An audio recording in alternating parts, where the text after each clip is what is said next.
I used to think loyalty was boring. Now I know it's the most dangerous thing you can offer someone who doesn't deserve it. The house feels different when it's just yours again.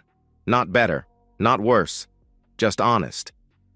I sit in what used to be our living room, surrounded by the debris of 17 years. School photos of Ava and Lucas arranged on the coffee table like evidence of a life that actually mattered. Their faces beam up at me from soccer fields and graduation ceremonies, untouched by the rot that was spreading beneath their feet all those years. The silence isn't lonely anymore. It's clean. But I need to go back. Back to that Friday evening when everything cracked open like an egg hitting concrete. Back to when I still believed in the fiction we'd built together. 1 year and 3 months earlier. Vanessa called me predictable on our second date. "You're the safe choice," she said, smiling like it was a compliment. 23 years old and already tired of excitement, she wanted stability. I gave her that. I gave her everything. I built us a life in Charlotte that looked exactly like success. 2-story colonial in Myers Park, German sedan in the driveway, kids in private school. I worked in IT security, the kind of job that pays well and bores people at dinner parties. Vanessa worked in client relations for a consulting firm, which meant networking events and business trips and conversations I stopped trying to follow years ago. She called me boring at least once a week, sometimes fondly, like pet names. "My boring husband, fixing another broken thing," she would say, sometimes with an edge that cut deeper than she pretended. "We both knew the spark was gone," she would tell me later. "I thought marriage was supposed to be boring. I thought boring meant safe." The Friday it all unraveled started like every other Friday. Vanessa left early for a client breakfast. I made coffee for one, packed the kids' lunches, dropped them at school. Normal, predictable, the kind of routine that holds a family together while everything underneath slowly dissolves. I was debugging server architecture when my phone buzzed at 3:45 p.m. The school. Lucas's teacher, apologetic but firm. He'd been waiting in the pickup line for 45 minutes. Where was his mother? Where was his mother? I left work immediately, my chest tight with the familiar mixture of irritation and guilt that comes with being married to someone who treats schedules like suggestions. Lucas sat on the school steps, backpack clutched against his chest, trying not to cry in front of the few remaining kids. 14 years old and already learning to hide his hurt. "Dad's here," I said, and watched his shoulders drop with relief. "Mom forgot again," he said quietly. Again. I called Vanessa from the car. It went straight to voicemail. I called again. Same thing. By the time we got home, I'd called 6 times. She walked through the door at 7:30, carrying takeout bags and wearing the smile she reserved for cover-ups. Sorry. Client lunch ran late, then my phone died. "I brought Thai food to make up for it," she announced. Smooth, practiced, the kind of lie that comes from experience. I watched her set the table, chattering about her day, apologizing to Lucas with theatrical remorse. She was good at this, better than someone should be at lying to their family. "Your phone was off for 4 hours?" I asked. "Dead battery. You know how these things are," she replied. I almost believed her. 17 years of marriage teaches you to swallow doubt, to choose peace over truth, to trust the person sleeping next to you even when your gut says run. But then she went to charge her phone. The Apple Watch she'd bought herself for Christmas was sitting on the kitchen counter, the screen lighting up with notifications she'd missed while her phone was dead. Text after text, scrolling past like evidence of a different life. Connor, 3:12 p.m. Meet me at the Omni, room 1247. Connor, 3:45 p.m. You coming? I'm already here. Connor, 4:15 p.m. Vanessa? Everything okay? 3:12 p.m. Exactly when she should have been picking up our son. I stared at that watch for maybe 10 seconds, but it felt like falling down a well. Everything I thought I knew about my life, about my wife, about the boring, safe existence I'd built, all of it reshaping itself around this new, terrible clarity. Connor, room 1247. While Lucas waited on school steps, Vanessa was in the kitchen, serving pad thai onto our good plates, humming something under her breath, still performing the role of loving wife and mother, even with the evidence of her betrayal glowing 3 feet away. I could have confronted her right then. Could have held up the watch, demanded answers, let 17 years of marriage explode in our kitchen over Thai food and broken promises. Instead, I said nothing. I helped Lucas with homework. I ate dinner and asked about her day and listened to her elaborate on the lie she'd already told. I watched her kiss our children goodnight and brush her teeth and slip into bed beside me like nothing had changed. But everything had changed. I just wasn't ready to let her know it yet. I lay awake that night, staring at the ceiling, listening to her breathe beside me. The woman I'd built my entire adult life around was a stranger. Worse than a stranger, strangers don't have access to your bank account and your children and your heart. By morning, I'd made a decision that would define everything that followed. I was going to find out exactly who Vanessa really was. And then, I was going to make sure she never had the chance to hurt us again. Boring, predictable me, the safe choice. She had no idea how dangerous that could be. The thing about being married to someone for 17 years is that you stop seeing them clearly. They become background noise, familiar furniture, the sound of running water you don't notice until it stops. But I was noticing everything now. I started small, careful.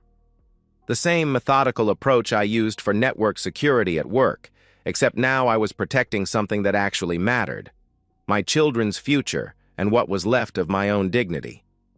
Vanessa's Apple Watch was the gateway drug. She'd synced it to our shared iCloud account years ago, one of those domestic conveniences that couples adopt without thinking. Every text, every call, every notification flowing through our family data plan like poison in the water supply. I set up a monitoring system that would have impressed my IT colleagues. Screen mirroring software on her phone, hidden behind a routine family sharing app. Keystroke logging on her laptop. Even location tracking through the car's GPS system we'd installed for safety when the kids started driving. 3 weeks of digital archaeology revealed a marriage that was already dead. I just hadn't been invited to the funeral. Connor Michaels, divorced marketing director from Raleigh, 42 years old, drives a BMW, lives in a downtown condo that probably costs more than our mortgage. LinkedIn profile full of stock photos and buzzwords about disrupting traditional paradigms. The kind of man who uses networking as foreplay. They'd been meeting for 8 months, twice a week, sometimes 3 times when she had overnight client conferences. Always expensive hotels, always charged to our joint credit card under business expense categories I was too trusting to question. The Omni, the Ballantine, the Ritz-Carlton in Uptown. A geography of betrayal mapped across Charlotte's finest hospitality. I printed everything. Bank statements showing $23,000 in unexplained charges over 8 months. Text messages that read like a romance novel written by someone with a business degree. Photos she'd sent him from our bedroom, our kitchen, our anniversary dinner last month. She was good at compartmentalization. I'll give her that. The same woman who forgot to pick up our son was meticulous about scheduling her adultery around family obligations. Soccer games on Saturday, affairs on Tuesday, parent-teacher conferences Thursday evening, hotel rooms Friday afternoon. The worst part wasn't the sex. It was the intimacy I recognized but had never received. In her messages to Connor, Vanessa was funny, spontaneous, vulnerable. She sent him poetry. She talked about her dreams, her fears, her dissatisfaction with suburban life. She was the woman I'd fallen in love with 20 years ago, preserved in digital amber for someone else's consumption. I feel like I'm disappearing in that house, like I'm just playing a role in someone else's life. He fixes everything except the things that matter. Sometimes I look at him and think about how much easier it would be if he just wasn't there anymore. That last one stopped me cold. I read it 17 times, each repetition driving the knife deeper. Not divorce, not separation, just gone. I sat in my home office at 2 a.m., surrounded by evidence of my wife's betrayal, and felt something I'd never experienced before. The cold satisfaction of being underestimated by someone who was about to learn exactly what boring, predictable men are capable of when you threaten their children. I called a forensic accountant Monday morning, a family lawyer Tuesday afternoon. By Wednesday, I had a team of professionals who specialized in dismantling the lives of unfaithful spouses with surgical precision. "This is comprehensive," the lawyer said, reviewing my documentation. "Almost clinical. Most people come in here emotional, scattered. You've built a federal case." "I'm very good at my job," I told him. "Which is?" he asked. "Protecting valuable assets from threats they don't see coming." He smiled. "In this context, what are the valuable assets? My children, my financial security, my reputation." "And the threat?" he asked. I looked at the stack of evidence between us, hundreds of pages documenting 8 months of lies, financial fraud, and emotional betrayal. A woman who thinks boring is the same as harmless. I drove home that evening through the same neighborhoods I'd been navigating for 17 years, past the same houses full of families that looked exactly like ours from the outside. But I wasn't the same man who'd made this drive yesterday. I was someone new, someone dangerous, someone who was about to give Vanessa the most interesting conversation of her life. I picked Thursday evening for the confrontation, not because it was special, but because it was perfectly ordinary. Kids finished with homework, dinner cleaned up, the house settling into the rhythm that had defined our family for years. If our marriage was going to die, it would die in the kitchen where we'd built it, surrounded by the domestic props of a life that was already over. Vanessa was loading the dishwasher when I set the folder on the counter. "What's this?" she asked, not looking up from the plates. "Everything," I replied. Something in my voice made her turn around. I watched her face as she opened the folder, saw the exact moment when her performance ended and the real Vanessa emerged, calculating, defensive, and completely unprepared for the depth of what I'd discovered. Bank statements, hotel receipts, screenshots of text messages, Connor's LinkedIn profile printed in color, 8 months of evidence arranged chronologically like a timeline of betrayal. She flipped through the pages slowly, and I realized I was watching a masterclass in damage control. No surprise, no shame, no tears. Just the cold assessment of someone deciding how much to confess versus how much to deny. "How long have you been spying on me?" she asked. "How long have you been stealing from us?" I countered. She closed the folder and looked at me directly for the first time in months. "We're adults, David. We both knew the spark was gone." The spark. 17 years of marriage, 2 children, a house, a life, reduced to a missing spark. "Is that what you call it when you spend our children's college fund on hotel rooms?" I asked. "Don't be dramatic. It was a few dinners, some overnight stays. $23,000, I replied. That stopped her. I watched her recalculate, probably trying to figure out if I was bluffing. "You work, you come home, you fix broken things. That's it. You're not interesting anymore, David. You haven't been interesting in years," she said. There it was.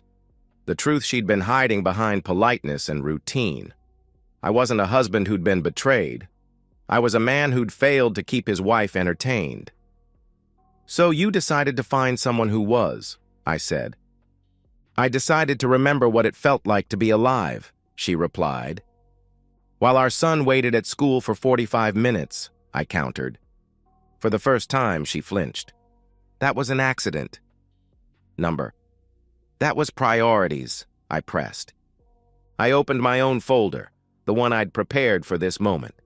divorce papers, financial disclosure requirements, custody agreements, a forensic accountant's report documenting every fraudulent charge, character witness statements from the kids' teachers about missed events and forgotten obligations. "This is what's going to happen," I said, my voice steady in a way that surprised both of us. "Monday morning, these papers get filed. The bank gets notified about fraudulent charges on our joint accounts. Your employer gets a copy of the financial investigation. The kids get told the truth about why their mother was too busy to pick them up from school." She stared at the papers like they were written in a foreign language. "You can't be serious." "I've never been more serious about anything in my life," I replied. "David, we can work this out. We can go to counseling. We can what? Fix this? Like I fix everything else? The same way I fixed our marriage while you were Connor in hotel rooms paid for with our mortgage money?" She stepped back.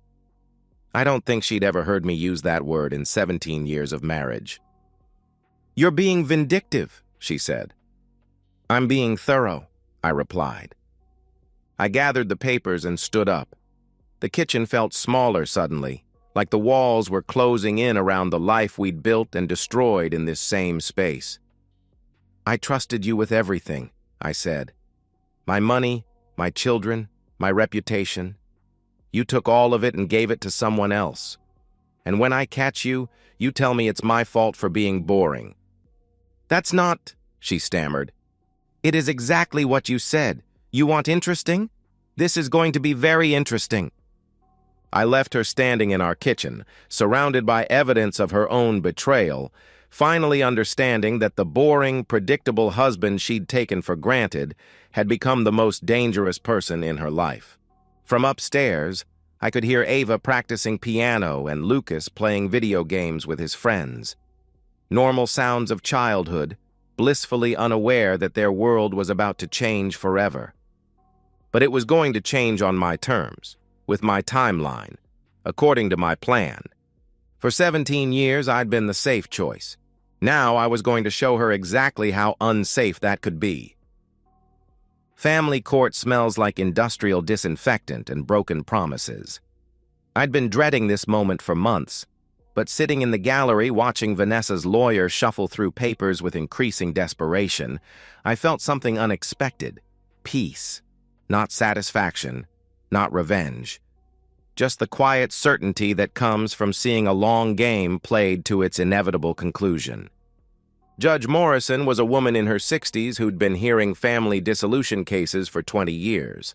She'd seen every variation of human failure that could destroy a marriage, and her questions cut through Vanessa's attempts at mitigation like a scalpel through scar tissue.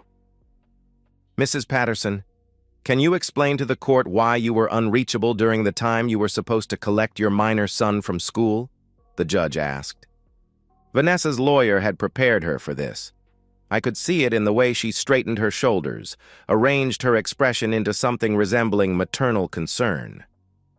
"Your Honor, I was in a client meeting that ran longer than expected. My phone battery died, and I lost track of time. It was an isolated incident." The judge cut her off. "According to the school's records, your son has been left waiting for extended periods on 7 separate occasions over the past 8 months. Would you characterize those as isolated incidents as well?" 7 times. I hadn't even counted all of them. "There may have been other times when—" she hesitated. "Mrs. Patterson, were you or were you not in room 1247 at the Omni Hotel during the time your son was waiting to be picked up from school?" The courtroom went quiet. Vanessa's face went white. Her lawyer tried to object, but Judge Morrison cut him off with a look that could have frozen blood. "Answer the question, Mrs. Patterson." "Yes, I was," she replied weakly. "And the purpose of this hotel visit?" the judge asked. Silence.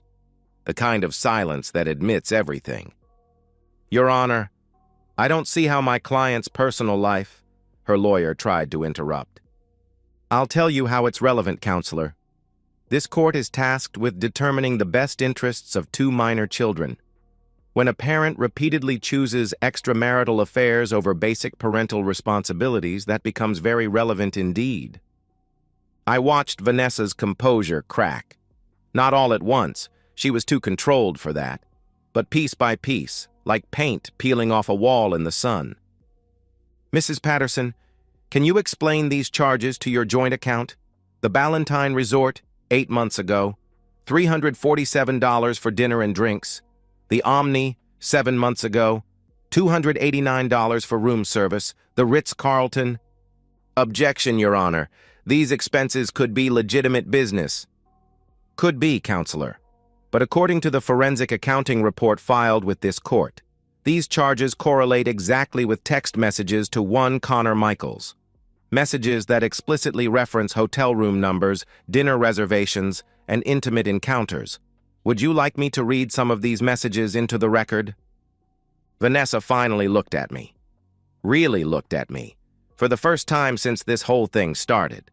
And I realized she was finally seeing me clearly. Not the boring husband she could manipulate and dismiss, but the man who had systematically dismantled her life with the same methodical patience she'd once found so tedious. "No, Your Honor, that won't be necessary," she said. "Mrs. Patterson, in your own words, can you explain to this court why you believe you should maintain primary custody of your children?" It was a simple question, the kind any parent should be able to answer without hesitation. But I watched Vanessa struggle with it, searching for words that would somehow justify 8 months of lies, financial betrayal, and neglect. "I love my children. I made some mistakes, but I love them," she replied. "Love them enough to steal from their college funds to finance your affair?" the judge asked. "It wasn't stealing. It was our joint account." The judge cut her off. "Used for unauthorized personal expenses while deceiving your spouse about their nature. In most jurisdictions, Mrs. Patterson, that's called fraud." Judge Morrison's gaze shifted to me. "Mr. Patterson, do you have anything to add?" I could have said a lot. About the lies, the manipulation, the years of being called boring while she was systematically destroying our family. About the nights I'd stayed awake wondering what I'd done wrong, how I could be a better husband to someone who was already shopping for my replacement. Instead, I said, "I just want my children to be safe, Your Honor, and to know that at least one of their parents can be trusted to show up when they need us." The ruling took less than 5 minutes.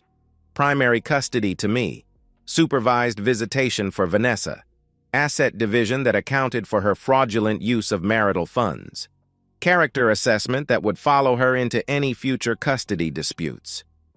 As we left the courthouse, I walked between Ava and Lucas, their silence heavy with the weight of everything they'd learned about their mother over the past few months. 16 and 14 years old, forced to grow up all at once because one parent decided her happiness mattered more than their stability. Vanessa caught up with us on the courthouse steps. "Kids, I know this is hard to understand, but—" Lucas turned to look at her. My quiet, serious son who'd inherited my tendency toward careful consideration. "Mom," he said, his voice steady in a way that broke my heart. "You forgot to pick me up from school because you were with another man. There's nothing hard to understand about that."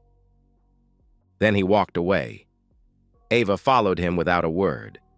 Vanessa stood there watching her children disappear into the parking garage, finally understanding the full cost of choosing excitement over responsibility, passion over partnership.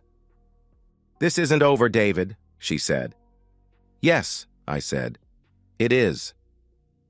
I left her standing on the courthouse steps, alone in the afternoon sun, holding papers that legally confirmed what had been emotionally true for months. She was no longer part of our family. The boring, predictable husband had finally become interesting, just not in the way she'd expected. The silence in the house isn't empty anymore. It's full of the things that actually matter. Ava practicing college interview answers in the mirror, Lucas building circuit boards at the kitchen table, the coffee maker I programmed to start at 6:30, because I'm the only one who needs to be anywhere in the morning. 1 year. That first night after Vanessa moved out, I sat in our living room, my living room, and listened to the house settle around me like an old friend getting comfortable. No more performance. No more walking on eggshells around someone else's moods. No more pretending that predictable was a character flaw instead of a superpower. Vanessa sends texts sometimes, usually around holidays or the kids' birthdays, as if maternal instinct operates on a calendar schedule. Brief attempts at relevance. Hope Lucas did well on his driving test.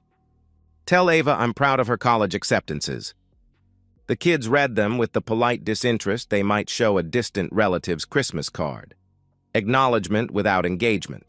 They've learned to protect themselves from hope that comes with conditions attached.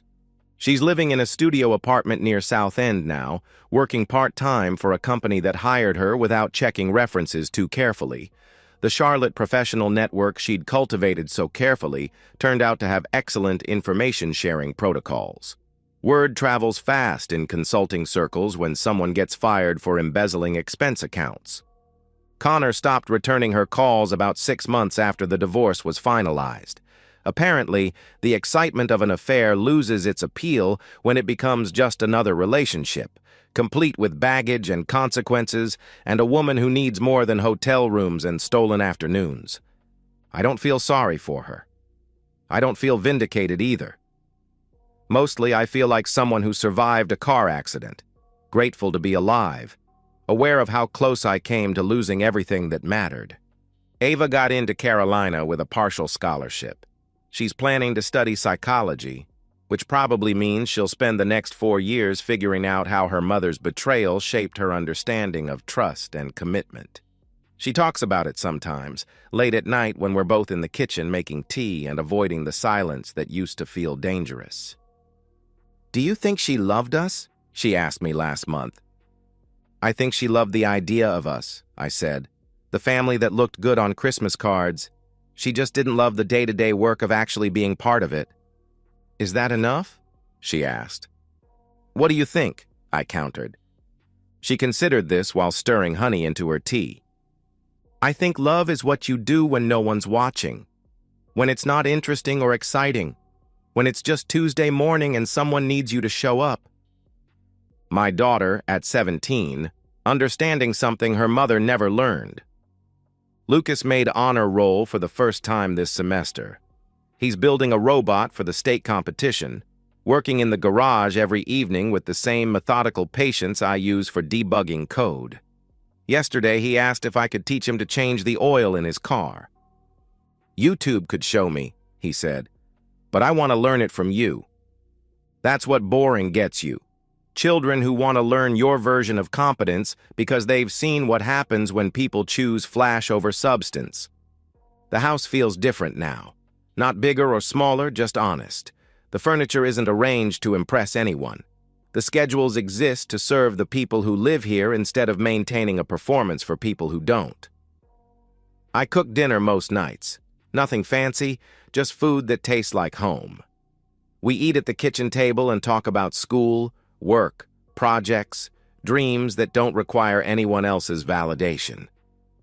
Last week, Ava asked if I'm going to start dating. "Are you interested in finding someone new?" she asked. I thought about it while loading the dishwasher. The same dishwasher where I'd set down the folder that ended my marriage a year ago.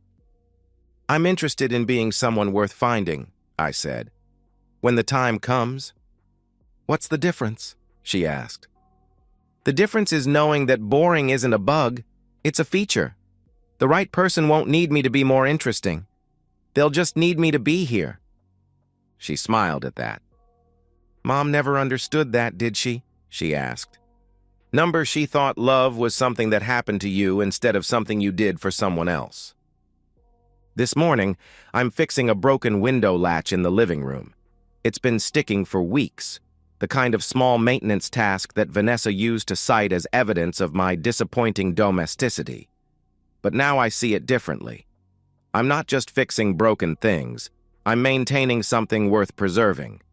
The house, the routines, the trust my children have rebuilt in the concept of reliability. All of it fragile, all of it requiring the kind of daily attention that looks boring from the outside, but feels like love from within. As I work, I can hear Ava on the phone with colleges, Lucas practicing guitar in his room, the coffee maker starting its afternoon cycle for the cup I'll want after I finish this project. Normal sounds of a family functioning according to its own rhythm instead of someone else's expectations. I used to think loyalty was boring. I used to think predictable was a weakness, that being the safe choice meant being the second choice. Now I know better.